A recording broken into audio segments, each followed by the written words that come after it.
ஆண்டவராக இயேசுவின் நாமத்திலே வாழ்த்துக்கள். கர்த்தர் உங்களை ஆசீர்வதிப்பாராக.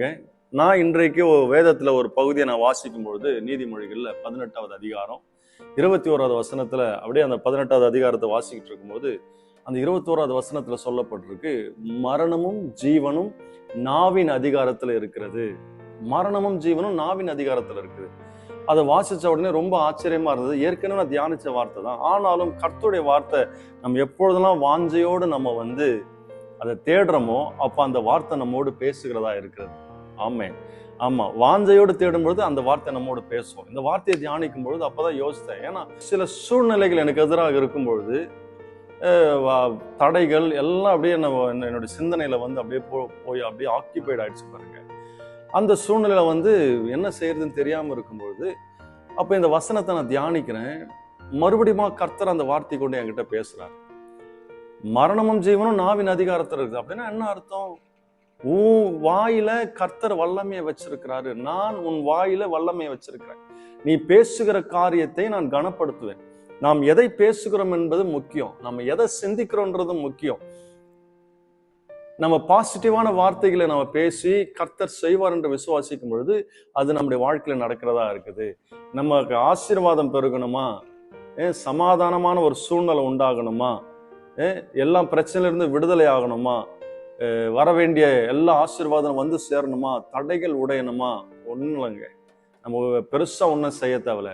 நமக்கு ஆண்டவர் கொடுத்த அந்த அதிகாரத்தை புரிஞ்சு நம்ம அதை பயன்படுத்தணும்னா நம்ம வாழ்க்கையில் அற்புதங்கள் நடக்கும். அதுதான் உண்மை. மரணமும் ஜீவனும் நாவின் அதிகாரத்தில் இருக்கு.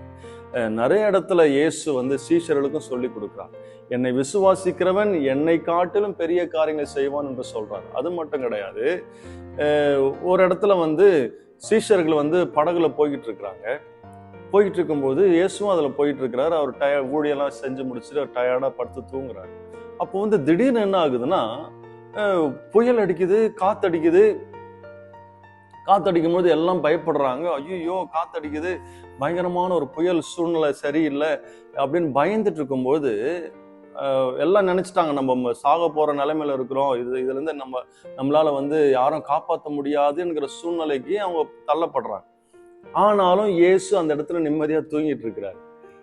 திடீர்னு சீஷர் ஒருத்தர் தட்டி எழுப்புறாரு, இயேசுவே உங்களுக்கு கவலை கிடையாதா, நாங்க மடிஞ்சு போகிறோம், நாங்க சாகிற நிலைமையில இருக்கிறோம், உங்களுக்கு கவலை கிடையாதா அப்படின்னு சொல்லி கேட்கும்போது இயேசு உடனே எந்திரிச்சு என்ன பண்றாரு, அவங்கள ஒரு கேள்வி கேட்கிறார், அற்ப விசுவாசிகளே உங்க விசுவாசம் எங்க போச்சு?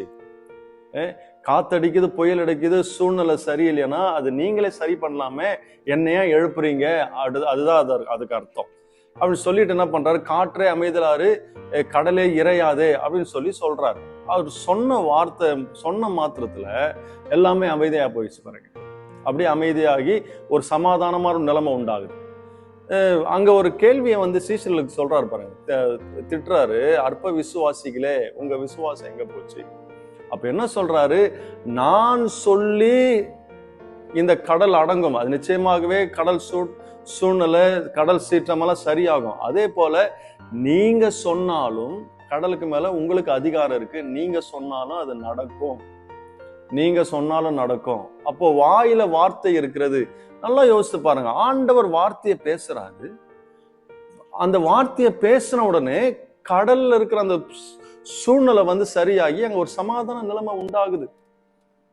அங்க ஒரு பதட்டமான நிலையில இருந்த அந்த இடம் ஒரு சமாதான நிலைக்கு வருது. அப்போ ஆண்டவர் வாயிலிருந்து வல்லமை புறப்பட்டது, ஆண்டவர் சொல்லும் பொழுது நடந்தது. அதே போல சீஷர்களுக்கும் ஆண்டவர் சொல்றாரு, நீங்க சொன்னாலும் இங்கு அற்புதம் நடக்கும், உங்க வாயிலும் அற்புதம் நடக்கும், நீங்க சொல்லும் பொழுது உங்க வாயிலையும் வல்லமை இருக்குது. அதுதான் அதை சொல்ல வர்றாரு. ஆமாங்க. அப்போ நாம என்ன செய்யணும்? சூழ்நிலைகள் நமக்கு எதிராக இருந்தாலும் சரி, ஆசீர்வாதமான நிலைமை இல்லாத போல இருந்தாலும் சரி, நம்ம வாயில நாம எதை அதிகமா பேசுறோன்றது ரொம்ப முக்கியம். அந்த சூழ்நிலையில சீஷர்களை போல நம்ம பயந்து நம்ம வாழ்ந்து கொண்டிருந்தோம் என்றால் நம்மால இந்த உலகத்தை ஜெயிக்க முடியாது. சூழ்நிலை எதிராக இருக்கும் பொழுதும் சரி, ஆசீர்வாதம் இல்லாத நிலைமை இருந்தாலும் சரி, நாம சொல்ல வேண்டியது என்னன்னா, வசனம் சொல்லுதுல, மரணமும் ஜீவனும் நாவின் அதிகாரத்தில் இருக்கிறது, அதை பயன்படுத்துறவ அதன் கனியை புசிப்பான். வசனம் சொல்லுகிறது. அப்போ நாம பேசும் பொழுது நாம அதிகாரமுள்ள வார்த்தைகளை, எப்படிப்பட்ட சூழ்நிலை இருந்தாலும் அதற்கு எதிராக நின்று நம்ம பேச வேண்டும். பிரச்சனைகளுக்கு எதிராக நின்று நம்ம பேச வேண்டும். நான் ஒரு சோர்வான ஒரு சூழ்நிலையில இருந்தேன். ஒரு மாதிரி எல்லாம் தேவைகள், இந்த பிரச்சனை அந்த பிரச்சனை எல்லாம் மண்டையில் அப்படியே இப்போ உட்காந்து ஒரு மாதிரி ரொம்ப யோசிக்க ஆரம்பிக்கும் பொழுது அப்பதான் நான் சொன்னேன், இல்லை இல்லை இல்லை, இதெல்லாம் என் வாழ்க்கையில நடக்காது.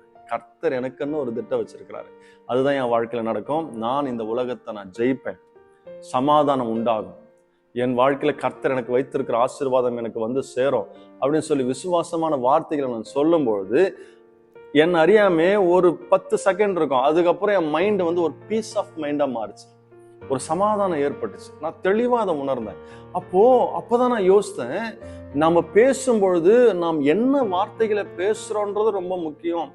அது பாசிட்டிவான வார்த்தைகளை நம்ம பேச பேச பேச அந்த சூழ்நிலை எதிராக நம்ம பேசுகிற வார்த்தை அந்த சூழ்நிலையை வேறு விதமாக மாற்றுதுன்றதை நான் கண்டுபிடிச்சேன். நிச்சயமாங்க நம்ம நமக்கு ஒரு லைஃப் சுச்சுவேஷன் சரியில்லையா, அந்த சரியில்லாத சுச்சுவேஷன் நம்ம யோசிச்சுட்டு இருந்தோம்னா நம்ம வாழ்க்கையில வெற்றி பெற முடியாது, சூழ்நிலை மாறாது. நமக்கு எந்த காரியங்கள் எதிராக இருந்தாலும் அதற்கு எதிர்மறையாக தேவனுடைய வார்த்தையை, வாக்குத்தத்த வார்த்தைகளை நம்ம பேச பேச பேச பேச அந்த வார்த்தை அற்புதத்தை கொண்டு வரும். அற்புதத்தை கொண்டு வர்றது நம்ம கையில தான் இருக்குன்னு ஆண்டவர் சொல்றாரு. அதை தாண்டி நம்ம வாயில இருக்கிற அந்த அதிகாரமுள்ள வார்த்தை, அந்த அதிகாரத்தை கர்த்தர் நமக்கு வச்சிருக்கிறாரு. அந்த அதிகாரத்தை நம்ம பயன்படுத்த வேண்டும், நம்ம பேச வேண்டும். நம்ம பேசும்பொழுது அந்த கனியை நம்ம புசிக்க முடியும். ஆசீர்வாதம் என்பது ஒரு கனி. அந்த ஆசீர்வாதத்திற்கு எதிராக பேசுற வார்த்தை என்னது? ஐயோ இப்படி ஆயிப்போச்சு, அப்படி நடந்துருச்சு அப்படின்னு நம்ம அதை சிந்திச்சோம்னா இந்த கனியை நம்ம ப்ரொடியூஸ் பண்றோம்னு அர்த்தம். அப்போ ஆசீர்வாதமான வார்த்தைகளையும், முடியும் என்கிற வார்த்தைகளையும், சமாதானம் உண்டாகும் என்கிற வார்த்தைகளையும், கர்த்தர் எல்லாவற்றையும் எனக்கு செய்து முடிப்பார் என்கிற வார்த்தைகளையும் நாம் தொடர்ந்து பேச பேச பேச பேச ஒரு ரகசியத்தை புரிஞ்சுக்கோங்க. நாம் அதை சொல்லுகிறதுனால, பேசுகிறதுனால நம்மை அறியாமலே ஆவிக்குரிய உலகத்துல ஒரு நல்ல ஒரு வாழ்க்கையை நம்ம உருவாக்கி கொண்டிருக்கிறோம். நல்ல கனிகளை நம்ம ப்ரொடியூஸ் பண்ணிட்டு இருக்கிறோம்னு அர்த்தம். ஆமாங்க. அப்போ இயேசு சொன்ன வார்த்தைகள் எல்லாமே உண்மை. அப்போ ஆண்டவர் சொல்றாரு, இதெல்லாம் நடக்கும், நீ வாயை திறந்து சொல்லுன்னு சொல்றாரு. வாயை விரிவாய் தர, அதை நான் நன்மையினால நிரப்புவேன் என்று சொல்லி இருக்கிறார். அப்போ ஆண்டவர் சொல்றதெல்லாம் பொய்யாயிருமா? நிச்சயமா நம்முடைய வாழ்க்கையில் ஆசீர்வாதங்கள் உண்டு, நன்மைகள் உண்டு. நமக்குள்ள இருக்கிற அந்த அதிகாரத்தை நம்ம பயன்படுத்துவோம். அந்த அதிகாரம் உன் வாழ்க்கையில் அற்புதத்தை கொண்டு வரும். உன் வாயில அதிகாரம் இருக்கிறது, வல்லமையுள்ள வார்த்தைகள் உனக்குள்ள இருக்குது. அதை புரிஞ்சு செயல்படணும். அதுதான் ரொம்ப முக்கியம். புரிந்து நாம் செயல்பட வேண்டும். அது புரிந்து கொண்டு நாம் கவனமாக வார்த்தைகளை பேச வேண்டும். சூழ்நிலைக்கு எதிராக வார்த்தைகளை பேசும்பொழுது அது உங்க வாழ்க்கையிலும் சரி, எல்லாருடைய வாழ்க்கையிலும் அது ஒரு அற்புதத்தை கொண்டு வரும். நிச்சயமா உங்க வாழ்க்கையில கர்த்தர் பெரிய காரியங்களை செய்ய போறாரு. நிச்சயமா கர்த்தர் உங்களுக்கு அற்புதத்தை செய்ய போறாரு. இந்த வார்த்தையை விசுவாசிங்க. நீங்க பிராக்டிஸ் பண்ணுங்க தினமும்.